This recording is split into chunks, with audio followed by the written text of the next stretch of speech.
Je vous invite à prendre juste un petit temps de silence pour nous placer dans la présence du Seigneur et nous recueillir quelques instants.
Jésus disait à ses disciples agités, « Venez à l'écart, dans un lieu désert, et reposez-vous un peu. » Notre retraite annuelle, c'est l'occasion de vivre ces paroles ensemble et de nous reposer, de nous ressourcer avec le Seigneur, de réaliser tout à nouveau sa grâce dans nos vies et de lui rendre grâce en retour pour toutes les merveilles qu'il fait dans nos vies, dans la vie de l'Église, dans le monde entier. Et le culte, chaque dimanche, c'est un peu ce temps au désert, à l'écart du quotidien, pour se ressourcer, pour goûter à l'eau qui coule du rocher.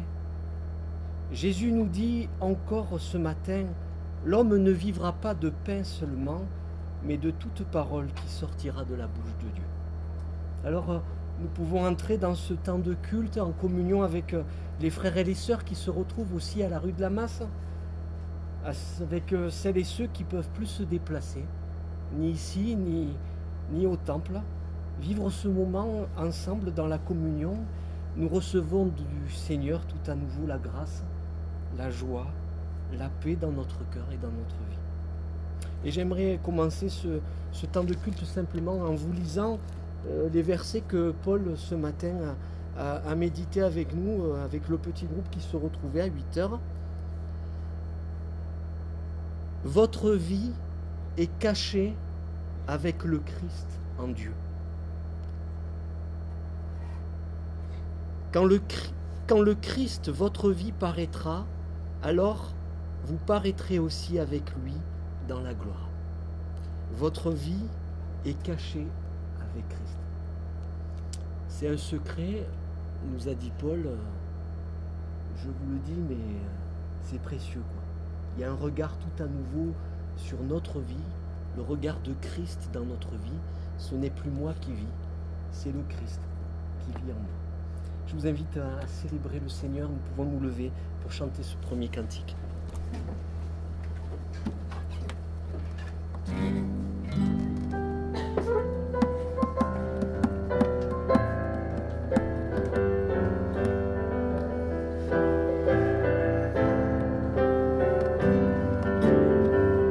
Venez le célébrer, son grand amour, venez le chanter, le Fils de Dieu est venu, donner la vie, nous te fêtons au roi, toi tu nous fais partager ta joie, et nous offrons ton honneur, un chant d'amour Seigneur.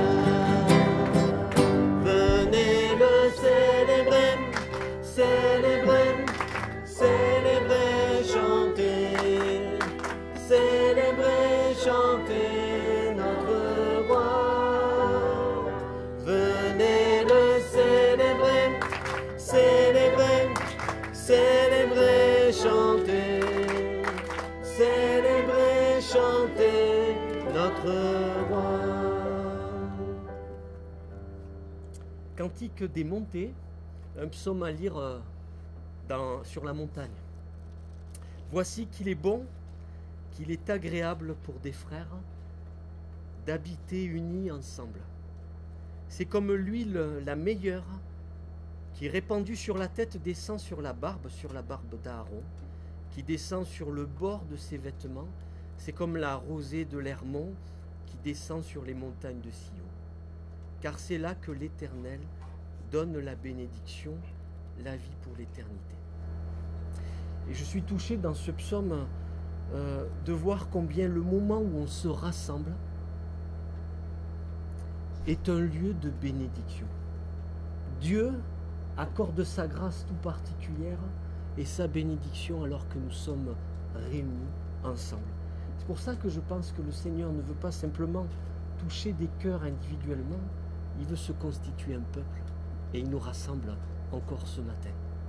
Je vous invite à chanter ce psaume, à qu'il est doux pour des frères de demeurer ensemble.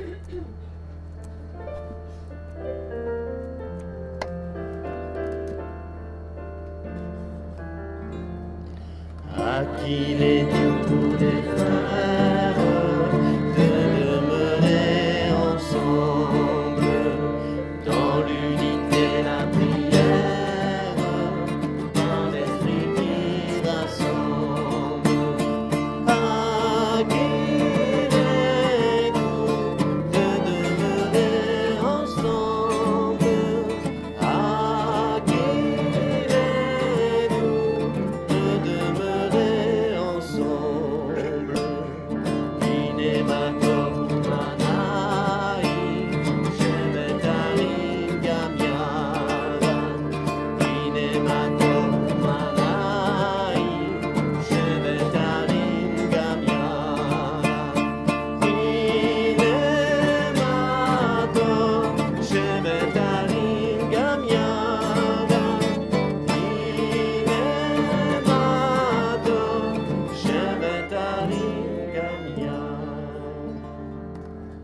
Je vous invite à vous asseoir.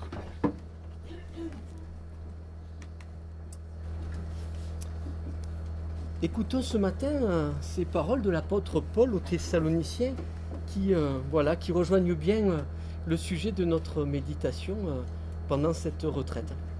1 Thessaloniciens 5, versets 17 et 18.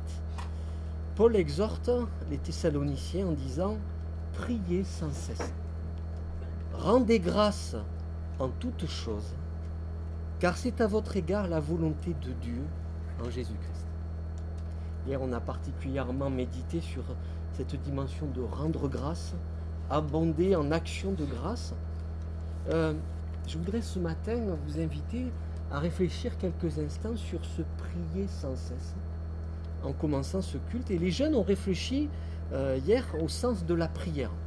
Ils vont nous partager un peu de ce qu'ils ont découvert à travers un sketch. Alors, j'invite les jeunes à s'approcher.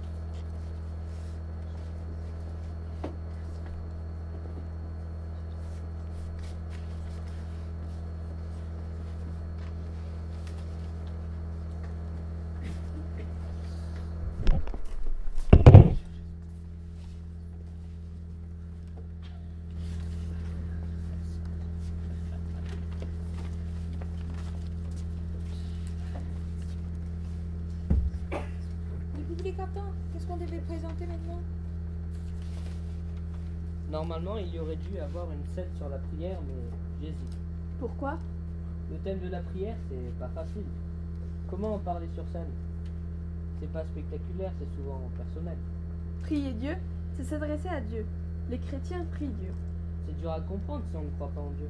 On s'imagine le type tout seul qui se parle à lui-même.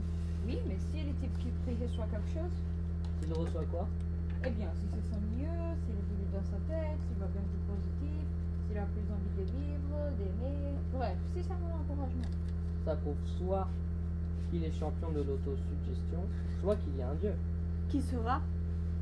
Celui qui croit. Mais finalement, celui qui prie, c'est un quémandeur. Il appelle toujours au secours, il demande toujours quelque chose. Il demande, oui, et merci. Il exprime sa joie, sa tristesse. Et il écoute aussi, comme entre nous quand on se parle. Finalement, pour connaître quelqu'un, il faut s'approcher de lui et échanger avec lui. Alors, on pourrait imaginer une scène où un homme veut s'adresser à Dieu. Mais comment? Eh bien, il prie. Et on verrait quoi? L'homme à genoux. Ah, donc je me mets à genoux. Ouais. Pourquoi à genoux? Il pourrait être debout. Ah, je me mets debout alors. Oui. Ouais. Mais pourquoi à genoux? Ou assis? Moi, je me mets assis. alors. Comme vous voulez, ça n'a pas d'importance. Donc, l'homme est assis, debout, couché, et il prie en disant Dieu, j'aimerais apprendre à te connaître. Et après ça, Dieu apparaît. Avec des feux d'artifice, du tonnerre et une musique techno. c'est du cirque.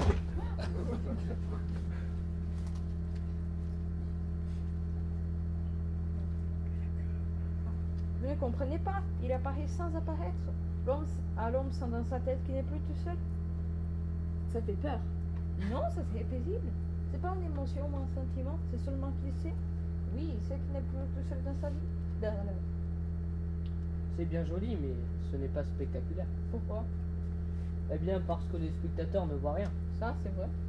Finalement, il vaut mieux ne pas jouer un truc pareil. Pourtant, c'est intéressant. C'est intéressant pour celui qui le vit. Oui, qui saura que c'est intéressant? Celui qui le vit, c'est tout.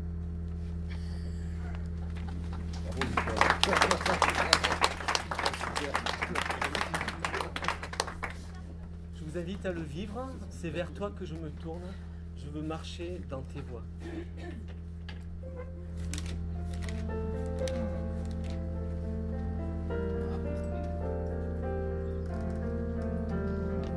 C'est vers toi que je me tourne. Je veux marcher dans tes voies. J'élève mes mains pour te rencontrer. Mon cœur désire te chanter. Pour bénir et célébrer ton saint nom, car tu es fidèle et bon.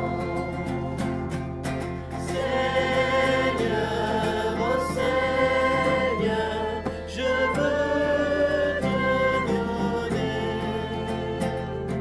Seigneur, oh Seigneur, ma vie à jamais.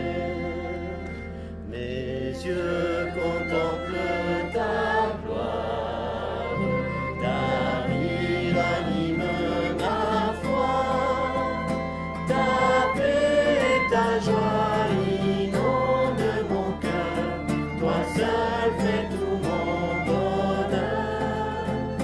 Je veux proclamer que tu es celui qui chaque jour nous bénit. Seigneur, oh Seigneur, je veux partager. Seigneur, oh Seigneur, ton éternité. Ce matin, pendant cette première partie de culte, je voudrais vous inviter à méditer sur différents aspects de la prière à travers un texte. C'est le texte de Jacques, chapitre 5. On en parlait hier à propos d'une partie de ce texte. Jacques 5, versets 13 à 20. Je vais vous relire ce passage.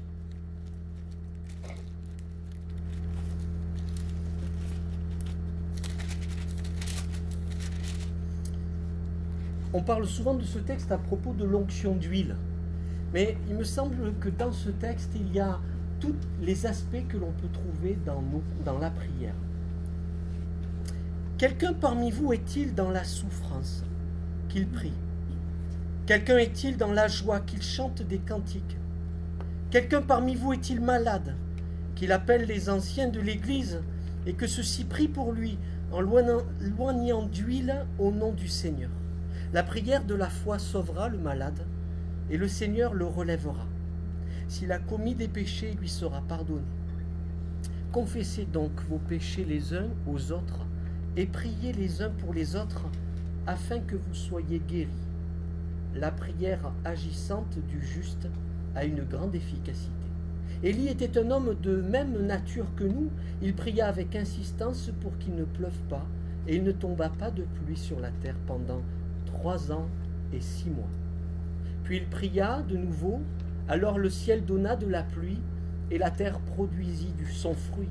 Mes frères, si quelqu'un parmi vous s'est égaré loin de la vérité, et qu'un autre l'y ramène, sachez que celui qui ramène un pécheur de la voie où il s'était égaré sauvera une âme de la mort et couvrira une multitude de péchés. Je vous invite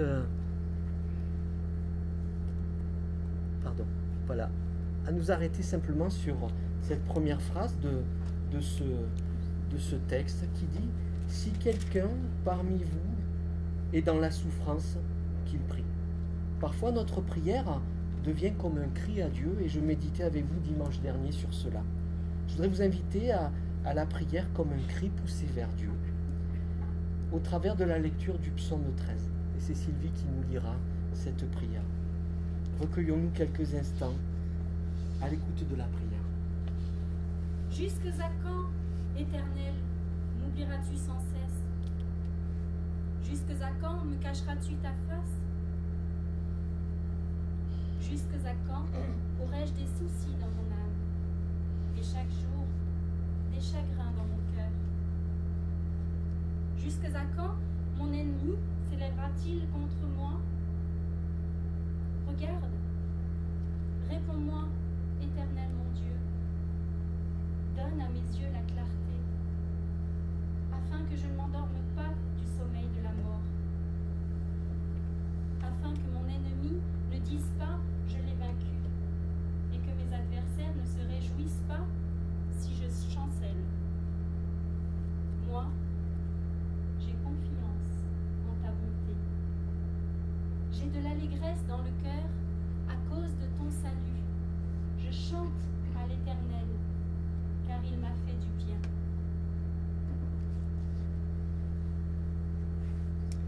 Le psalmiste rend grâce à Dieu, il a de l'allégresse dans le cœur, et en même temps il crie vers Dieu. Je vous invite à chanter ce bout chant qui dit « Ô prends mon âme, prends-la Seigneur, et que ta flamme brûle en mon cœur, quelles que soient les circonstances de nos vies. » Et nous chantons la première strophe de ce cantique.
Jacques continue avec ce verset.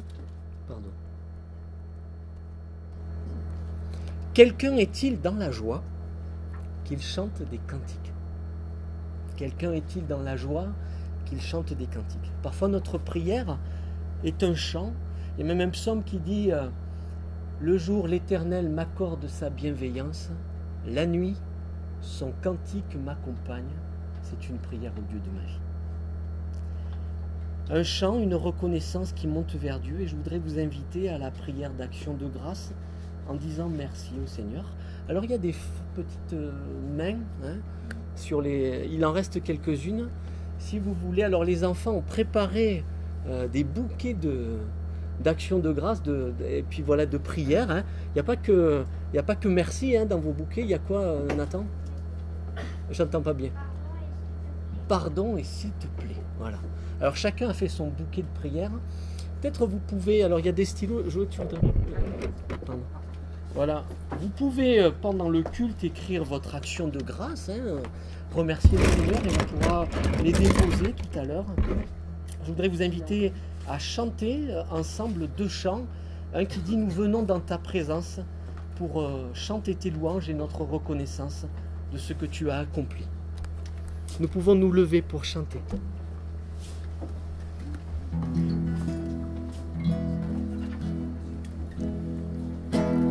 Nous venons dans ta présence, chanter tes louanges, notre reconnaissance de ce que tu as accompli. Tu nous as donné ta vie, ton amour et ta joie, et la louange envahit, le passionné de toi. Tu es le Créateur puissant, l'agneau ressuscité, toi seul as pu triompher de la mort et du péché. Tu as délivré ton peuple pour la vraie liberté. Je veux suivre tes pas, chaque jour être avec toi. Nous venons dans ta présence, chanter tes louanges et notre reconnaissance de ce que tu as accompli. Tu nous as donné ta vie, ton amour et ta joie, et la louange envahit nos cœurs passionnés de toi. Tu es le Créateur puissant, l'agneau ressuscité, toi seul as pu triompher de la mort et du péché. Tu as délivré ton peuple pour la vraie liberté. Je veux suivre tes pas, chaque jour être avec toi.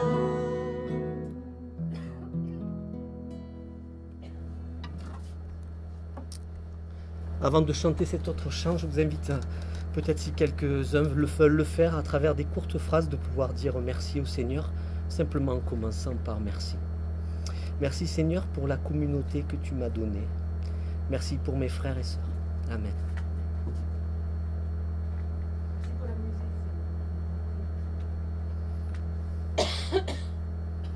Dieu merci pour tout bon. Merci Seigneur pour la communion que nous avons par ton esprit.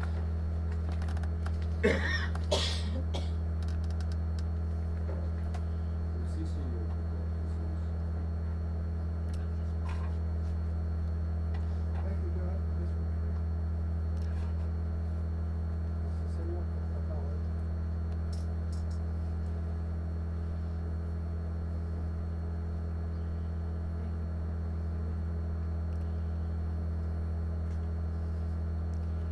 Je suis... Amen. Je suis né pour te louer, je suis né pour glorifier ton nom, en toutes circonstances, apprendre à te dire merci. Amen.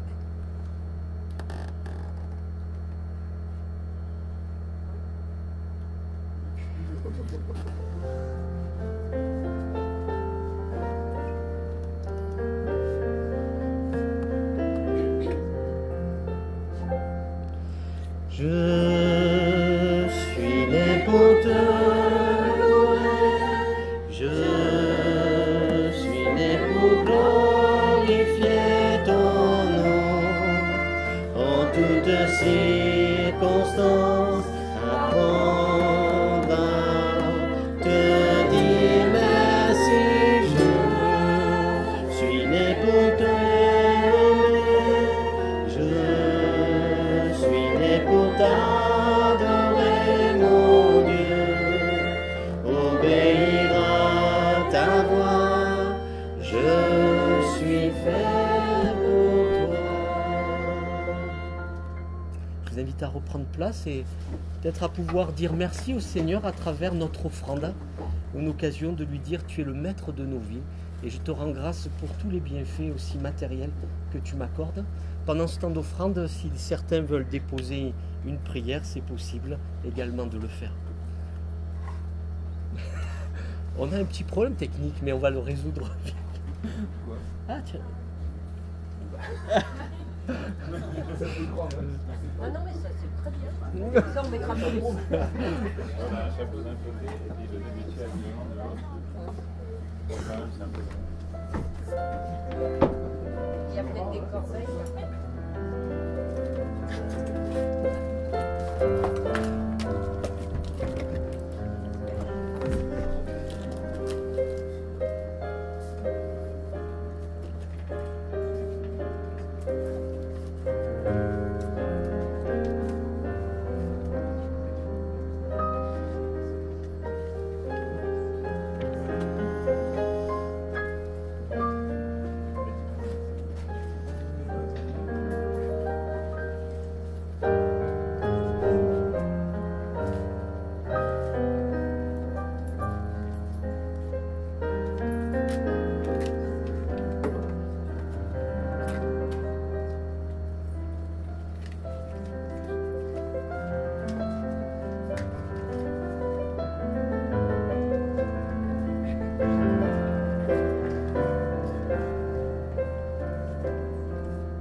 Merci Seigneur pour cette offrande, l'offrande de la communauté rassemblée.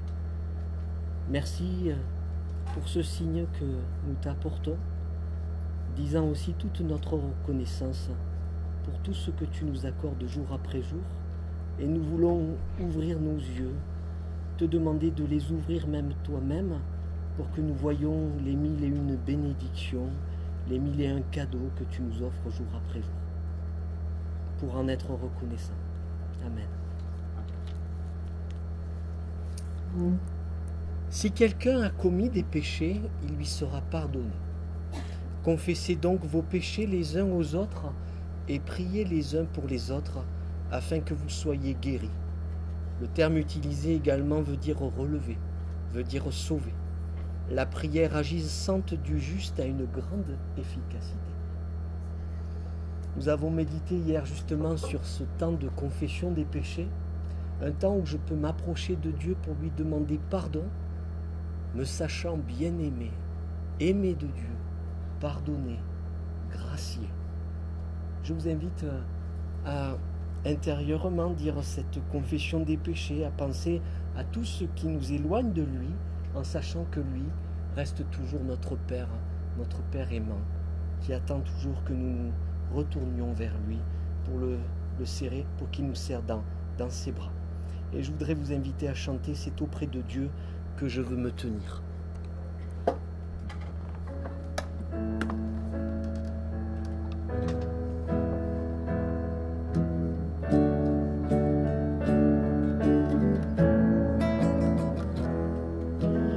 C'est auprès de Dieu que je veux me tenir.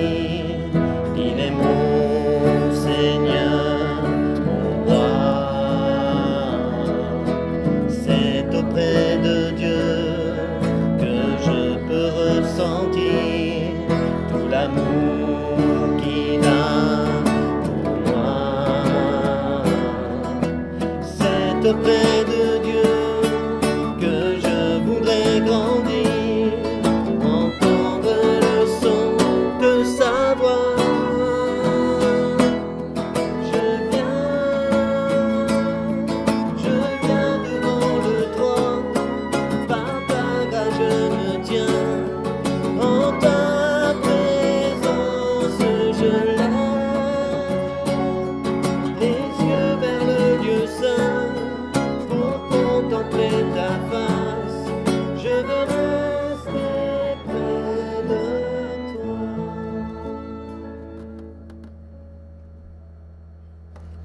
Élie était un homme de la même nature que nous. Il pria avec insistance pour qu'il ne pleuve pas, et il ne tomba pas de pluie sur la terre pendant 3 ans et 6 mois. Puis il pria de nouveau, alors le ciel donna de la pluie, et la terre produisit son fruit. Mes frères, si quelqu'un parmi vous s'est égaré loin de la vérité, et qu'un autre l'y ramène, sachez que celui qui ramène un pécheur de la voie où s'était égaré sauvera une âme de la mort et couvrira une multitude de péchés. Je vois à travers ces paroles toute la grâce de Dieu qui se manifeste envers nous, à la fois pour nous donner de vivre des choses extraordinaires parce que Dieu est à l'œuvre. Malgré moi, Élie était un homme de la même nature que nous. Et en même temps, la grâce de Dieu qui se manifeste aussi au sein de la communauté, c'est là que l'Éternel donne la bénédiction. Le pardon est annoncé et rappelé dimanche après dimanche. La grâce de Dieu sur nos vies. Si quelqu'un est en Christ, il est une nouvelle créature. Les choses anciennes sont passées. Voici, toutes choses sont devenues nouvelles. Amen. Je vous invite à vous lever pour chanter cette grâce à travers ce chant. Jésus, c'est le plus beau nom, merveilleux Sauveur, Seigneur de gloire.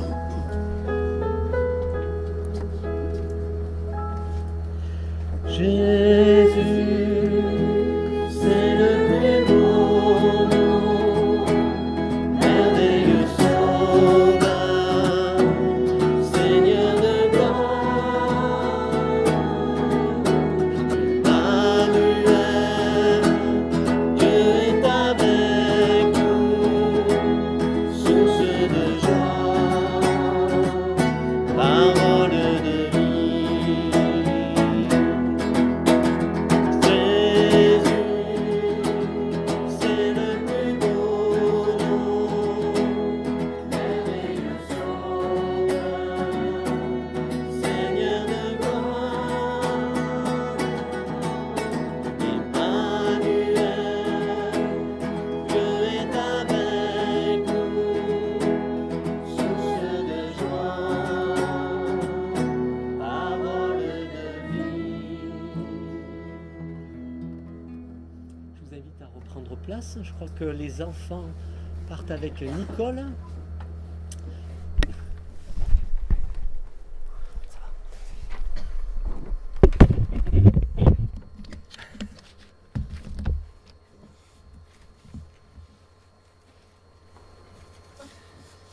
Je vous invite à la prière.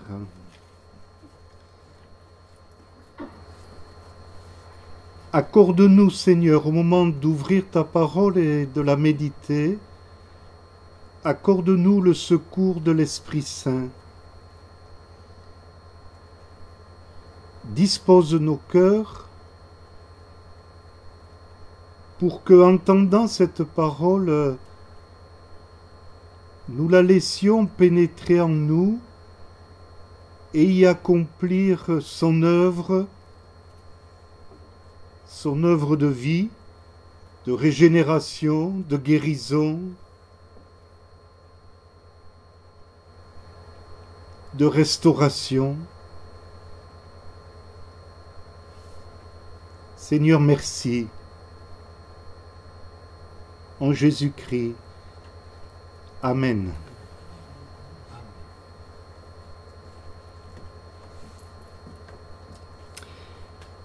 Nous allons méditer le passage dans l'évangile de Luc au chapitre 17 de cette rencontre du Christ avec 10 lépreux. Ce sera un peu l'aboutissement de notre réflexion depuis hier matin. Avant de lire ce texte dans l'évangile, quelques versets dans le livre du Lévitique.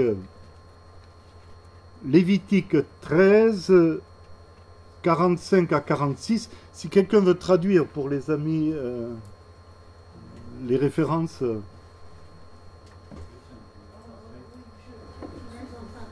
Ah, c'est bon.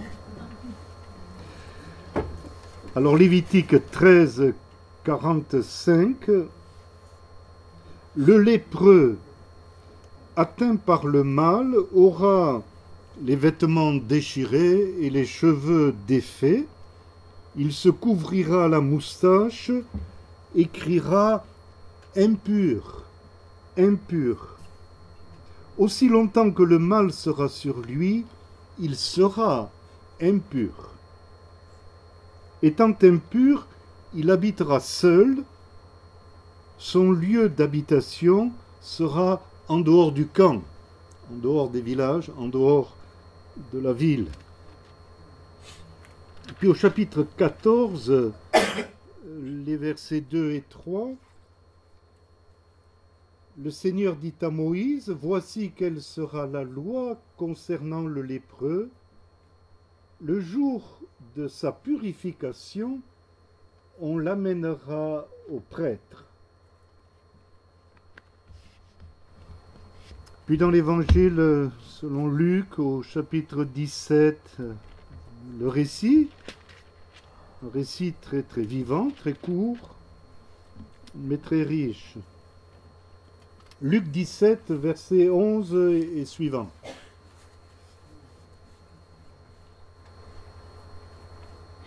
Au cours de son voyage vers Jérusalem, Jésus passait entre la Samarie et la Galilée. Comme il entrait dans un village, 10 lépreux vinrent à sa rencontre.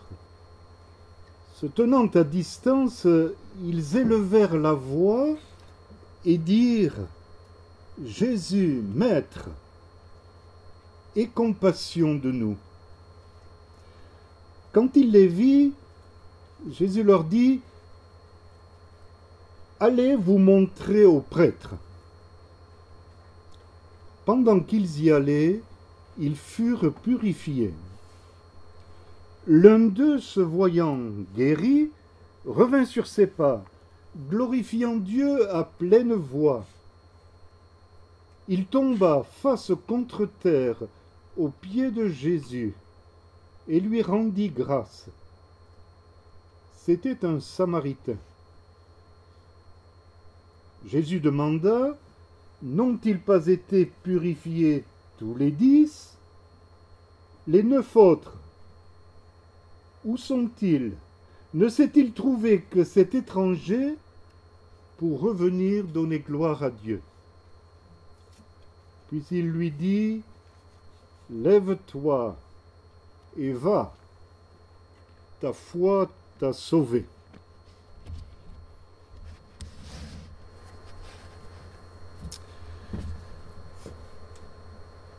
Après 3 années où Jésus a rencontré des foules de plus en plus nombreuses, brusquement, Jésus, nous dit le récit de Luc, décide de monter à nouveau, sachant que c'est la dernière fois, à Jérusalem. Il sait que l'heure est proche où son ministère va se réduire à l'essentiel, où son territoire va se limiter à la ville sainte, à la colline du Golgotha, où son auditoire va se restreindre de plus en plus, excepté le jour des rameaux. L'heure approche où Jésus va mettre le comble à son amour, où Jésus va accomplir l'œuvre de salut pour laquelle il a été envoyé par le Père. En effet, Jésus n'est pas simplement venu pour parler, pour enseigner. Il est venu aimer, il est venu sauver. L'heure est toute proche. Aussi, le texte nous dit que c'est résolument que Jésus engage sa montée vers Jérusalem.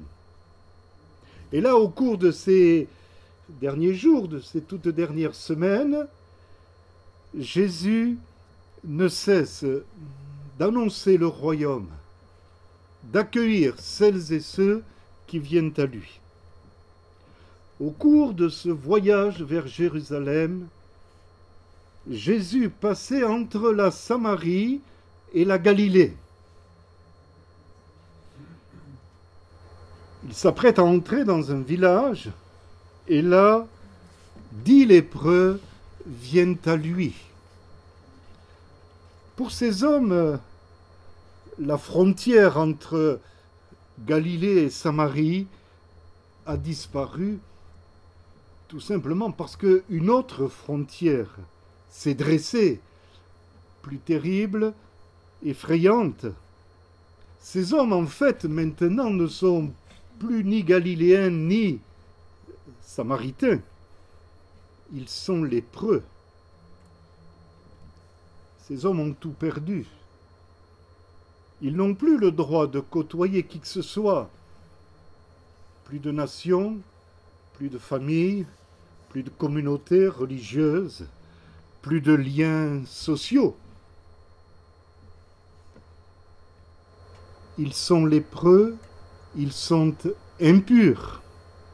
La seule compagnie qui leur reste, c'est la compagnie des autres lépreux. Ils vivent en ghetto, épiant les progrès de cette terrible maladie sur le visage, sur le corps, sur les mains, sur le nez de ceux qui partagent cette même existence dramatique. J'ai dit que dans leur détresse, ils ne connaissaient plus de frontières entre eux, Judéens, Galiléens et Samaritains. Et ça m'amène à une première réflexion. Nous sommes naturellement conduits bien souvent à ériger toutes sortes de frontières entre nous. Et l'Église est, hélas, un domaine où les frontières au cours des siècles ont été nombreuses, frontières qui ont été dressées entre croyants. Ce texte m'interpelle personnellement. Dans la détresse, voilà que les frontières disparaissent. Alors nous devrions peut-être réfléchir avant d'ériger des fossés entre nous, entre chrétiens. Faudra-t-il attendre les preuves pour se rapprocher? On dit que, les historiens nous disent que c'est pendant la Grande Guerre que ce qu'on a appelé le mouvement œcuménique, qui a rapproché les confessions chrétiennes entre elles, a pris naissance, ou en tout cas s'est conforté, et a porté par la suite des fruits importants. C'est vrai que la veille d'un combat, vous imaginez, ces soldats, l'un était libriste, l'autre était méthodiste, l'autre était réformé, l'autre était réformé luthérien, je ne sais pas. Mais ils étaient tous unis dans un temps de prière autour d'un aumônier, autour d'un chrétien un peu plus zélé que les autres, qui jouait le rôle de pasteur. Et ils priaient sans qu'il y ait de frontières entre eux, récitant ensemble la prière du Christ. Il y avait sûrement des catholiques aussi parmi eux. Alors des chrétiens qui, dans leur village, l'un serait allé au temple, l'autre à la chapelle, l'autre à l'église, mais ne se seraient pas parlé, ou en tout cas n'auraient pas osé communier. Quand j'ai débuté mon ministère, j'ai été interpellé. Une femme vient me voir un jour, et toute honteuse me dit « Monsieur le pasteur, vous savez, notre enfant a été hospitalisé, on s'est retrouvé dans une chambre où il y avait 2 enfants qui avaient la même maladie. Et avec l'autre maman, on a sympathisé, on se voit régulièrement, et on a même pu prier ensemble, et on a pris l'habitude de prier ensemble. Alors l'une était catholique, l'autre était protestante. C'était dans un village des Basses-Cévennes. À l'époque, il y a 40 ans, 43 ans, on n'avait pas fait les avancées qu'on a fait aujourd'hui. Mais ça m'avait touché de voir que cette femme était honteuse de ce cheminement. Je ferme ici la parenthèse et je reviens au récit. hier j'ai dit qu'en vieillissant, on faisait beaucoup de parenthèses, voilà, parce que on a cette tentation de se dire que il faut parler avant qu'on ne puisse plus parler, qu'on soit trop, qu'on n'ait plus de mémoire, je sais pas. Voilà.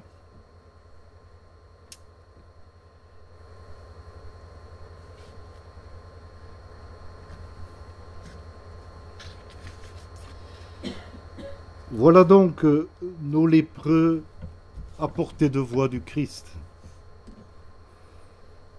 10 lépreux vinrent à sa rencontre. Se tenant à distance, ils élevèrent la voix, disant « Jésus, Maître, aie pitié de nous. » Quand il les vit, Jésus dit « Allez vous montrer au prêtre. » Alors, on est un peu gêné ici. On attendait autre chose de la part de Jésus. On attendait sinon un geste, et l'Évangile nous dit qu'il a fait parfois ce geste, il a même posé la main sur des lépreux. Au moins une parole signifiant la guérison. Non, Jésus leur dit, allez vous montrer au prêtre. C'est-à-dire, accomplissez ce que la loi prescrit en cas de guérison, de purification pour un lépreux. Pour ma part, je vois dans cet ordre donné par Jésus quand même une promesse implicite de guérison. Mais il y a, me semble-t-il, un test qui est donné à ces 10 lépreux. Un peu, vous savez, comme le prophète Élisée qui fait dire à Naaman, eh bien, trempe-toi 7 fois dans le Jourdain et tu connaîtras la guérison. Il y a un test qui est donné à la foi de ces hommes, et chose extraordinaire, les 10 lépreux vont obéir à la parole de Jésus. Ces 10 lépreux obéissent, croient la parole de Jésus et se rendent vers les prêtres, la synagogue. Pendant qu'ils y allaient, dit le texte sans transition, voilà qu'ils furent guéris. Ces hommes ne sont plus lépreux, ils sont purifiés de leur maladie. Imaginez la joie qui habite le cœur de ces hommes. Et là aussi, sans transition, le texte précise, l'un d'eux, se voyant guéri, revint sur ses pas, glorifiant Dieu à haute voix. Voilà un homme qui, constatant sur ses mains, sur ses bras, la guérison, voilà un homme qui s'arrête, fait demi-tour et n'a qu'une préoccupation, aller retrouver ce Jésus pour lui dire sa reconnaissance, sa gratitude, son merci. En fait,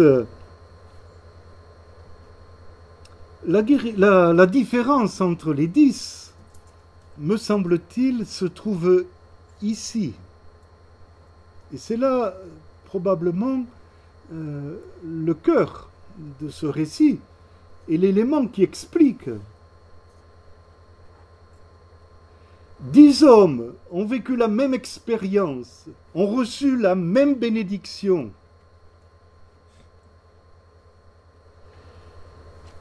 Mais voilà, 9 vont regarder au cadeau qu'ils ont reçu. Et quel cadeau? La guérison. Un d'entre eux va regarder par-delà la guérison, le cadeau reçu, va regarder plus loin, ou plus haut si vous voulez, va regarder au donateur. Et ici, je reviens à un propos que je donnais hier.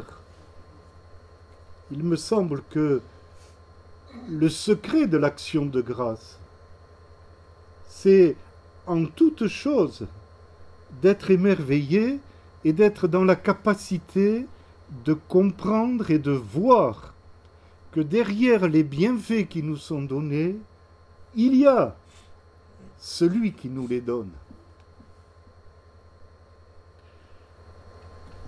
Le texte précisera que c'était un Samaritain. On peut donner plusieurs explications à ce détail. Pour ma part, ça vient conforter là aussi un élément partagé hier, à savoir que cet homme était de tous les 10, si vous voulez, le moins méritant. Cet homme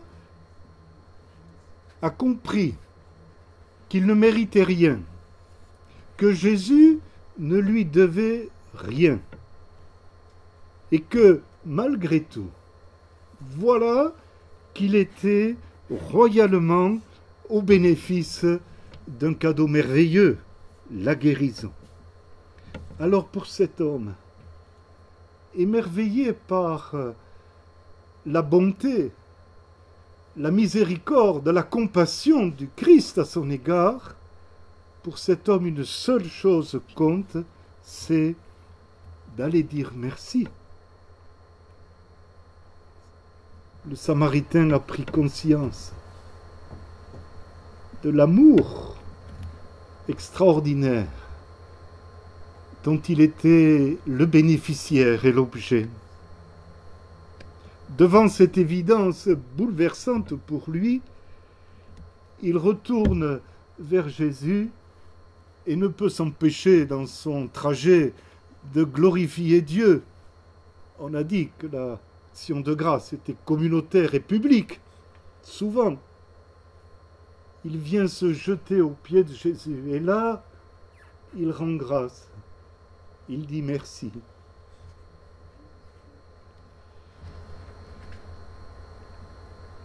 Jésus alors prend la parole avec beaucoup de tristesse. Le texte ne le dit pas, mais on peut le sous-entendre. Et dit, les 10 n'ont-ils pas été au bénéfice du même cadeau? N'ont-ils pas tous été purifiés et guéris? Les 9 autres, où sont-ils? Dans l'épreuve, ils ont trouvé le chemin qui les a conduits à Jésus. Le bonheur revenu, l'harmonie revenue dans leur vie, ils oublient Jésus. Peut-être qu'en disant cela, je suis trop sévère. Peut-être. Peut-être qu'ils ne l'oublient pas, qu'ils le mettent simplement au second plan. Jésus, oui, s'ils le revoient, ils lui diront merci. Il est probable même que certains savent déjà le cadeau qu'ils vont lui faire. Cette statue qu'ils ont sculptée pendant leur temps d'isolement, ou ce panier qu'ils ont tressé, je ne sais pas. Mais voilà, Jésus est en route vers Jérusalem, ils ne le reverront plus. Ces hommes ont dit demain, et vous savez que dans notre vie de foi, comme dans l'Évangile, demain ça n'existe pas. Ce qui compte, c'est aujourd'hui. D'ailleurs, ici, on est dans l'Évangile de Luc, et ce mot a du poids dans l'Évangile de Luc. Luc commence son Évangile avec cet aujourd'hui tonitruant. Aujourd'hui, dans la ville de David, il vous est né un sauveur. L'évangile de Luc termine avec un aujourd'hui aussi merveilleux. C'est la parole sur la croix de Jésus aux brigands. Aujourd'hui, je te le dis, tu seras uni à moi pour toujours, nous serons ensemble dans le paradis. Quelle parole! Et puis, au cœur de l'évangile de Luc, en plein milieu de l'évangile de Luc, il y a l'aujourd'hui adressé à Zachée. Aujourd'hui, Zachée, il faut que j'entre dans ta maison, dans ton cœur. Et peu après, Zachée, aujourd'hui, sache-le, le salut est entré dans ta vie. Alors oui, si aujourd'hui nous entendons la voix du Seigneur, vous savez, il nous appartient de ne pas endurcir notre cœur. Jésus est triste, peut-être même indigné de l'ingratitude des 9 lépreux qui ne fait rien d'autre que de traduire, que de dépeindre l'ingratitude inhérente au cœur humain. On en a parlé hier. 9 sur 10 ont oublié quoi? Ont oublié tout simplement celui qui a fait le don. 9 sur 10 gardent le cadeau, sont heureux du cadeau reçu, mais ne regardent pas plus loin. Et ça doit nous faire réfléchir dans notre vie quotidienne. Tant il est vrai qu'on a nos regards baissés sur le côté matériel des choses. 9 sur 10 ne regardent pas à celui qui a offert le cadeau. 9 sur 10 reçoivent ce cadeau tel quel, sans tisser les liens de la reconnaissance. Et là aussi, on pourrait dire beaucoup de choses. La reconnaissance, lorsqu'elle est exprimée, est une source de liens incroyable. Sur le plan humain, tout simplement. Ils n'ont pas discerné l'amour qui était derrière ce cadeau reçu. Ce matin, au moment de prière, Paul nous a rappelé finalement l'essentiel de toute chose, qui est d'être unis à Christ, d'être habité par le Christ. Un seul est revenu vers Jésus, et un seul entendra la parole. Lève-toi, va, ta foi t'a sauvé. 10 ont été guéris, mais hélas, un seul a été sauvé. Et cela, bien sûr, est pour nous ce matin une interpellation. Finalement, ce n'est que dans la reconnaissance, dans l'action de grâce, que le regard de l'homme a cette capacité de s'élever du don au donateur. Amen.